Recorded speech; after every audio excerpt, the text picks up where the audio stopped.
নবম বেতন কাঠামো বাস্তবায়নের পথে সরকারি চাকরিজীবীদের জন্য বাড়ছে সুবিধা, মিলছে স্বস্তি। তো দর্শক, আজকে প্রথম আলো পত্রিকায় সরকারি চাকরিজীবীদের জন্য একটি গুরুত্বপূর্ণ প্রতিবেদন প্রকাশিত হয়েছে।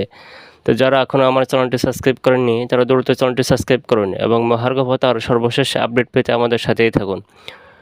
নবম বেতন কাঠামোর অনুমোদনের মধ্য দিয়ে সরকারি কর্মকর্তা কর্মচারীদের আর্থিক ও সামাজিক অবস্থান বদলে যাওয়ার সম্ভাবনা তৈরি হয়েছে।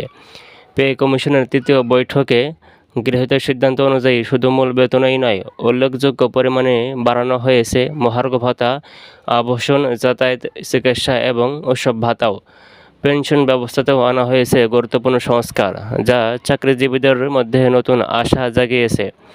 অর্থমন্ত্রীর ভাষ্য অনুযায়ী নতুন স্কেল কার্যকর হলে প্রথম গ্রেড থেকে শুরু করে 20তম গ্রেড পর্যন্ত সবাই এই কাঠামোর আওতায় আসবেন। বিশেষ করে নিম্ন আয়ের কর্মীদের ক্ষেত্রে বেতন বৃদ্ধির হার আরও বেশি রাখা হয়েছে, যেন তারা তাদের দৈনন্দিন চাহিদা সহজে পূরণ করতে পারেন। বৈঠকে আলোচনার কেন্দ্রবিন্দু ছিল বাজার দামের সাথে সামঞ্জস্য রেখে মহার্ঘ ভাতা বৃদ্ধি, দ্রব্যমূল্যের ক্রমাগত ঊর্ধ্বগতি এবং জীবনযাত্রার ব্যয় বৃদ্ধির পটভূমিতে এই সিদ্ধান্তকে সময়োপযোগী বলেই মনে করছেন সংশ্লিষ্টরা।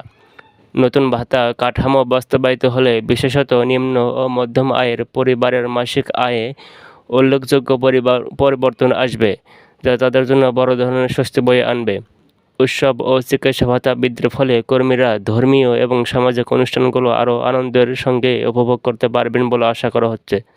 তো দর্শক, যারা এখনও আমার চ্যানেলটি সাবস্ক্রাইব করেননি তারা দ্রুত চ্যানেলটি সাবস্ক্রাইব করুন এবং মহার্ঘ ভাতার সর্বশেষ আপডেট পেতে আমাদের সাথেই থাকুন।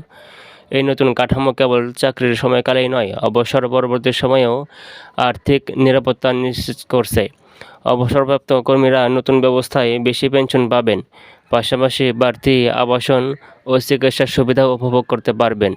অর্থনীতিবিদরা মনে করছেন, নবম পে স্কেল কার্যকর হলে সরকারি কর্মীদের ব্যয় ক্ষমতা বাড়বে, যার ইতিবাচক প্রভাব পড়বে অভ্যন্তরীণ বাজারে। এতে গ্রামীণ অর্থনীতি থেকে শুরু করে নগর অঞ্চলেও খুচরা ব্যবসাও গতিশীল হয়ে উঠবে।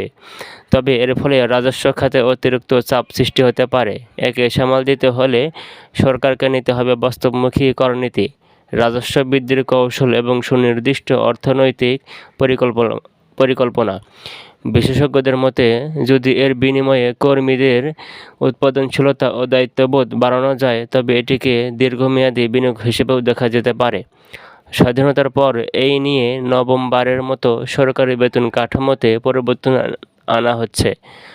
অতীতের অভিজ্ঞতা বলে প্রতিটি কাঠামোয় কিছু আশার পাশাপাশি কিছু হতাশাও এনেছে। তবে এবার অনেকটাই ব্যতিক্রম, কারণ শুধুমাত্র আর্থিক দিক নয়, জীবনমান উন্নয়নকেও গুরুত্ব দেওয়া হয়েছে।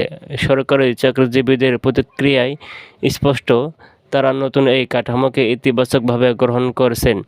এতে শুধু তাদের জীবন সহজ হবে না, বরং পেশাগত দায়িত্ব পালনে নতুন অনুপ্রেরণা তৈরি হবে। তো দর্শক, যারা এখনও আমার চ্যানেলটি সাবস্ক্রাইব করেননি তারা দ্রুত চ্যানেলটি সাবস্ক্রাইব করুন এবং মহার্ঘ ভাতার সর্বশেষ আপডেট পেতে আমাদের সাথেই থাকুন। ধন্যবাদ।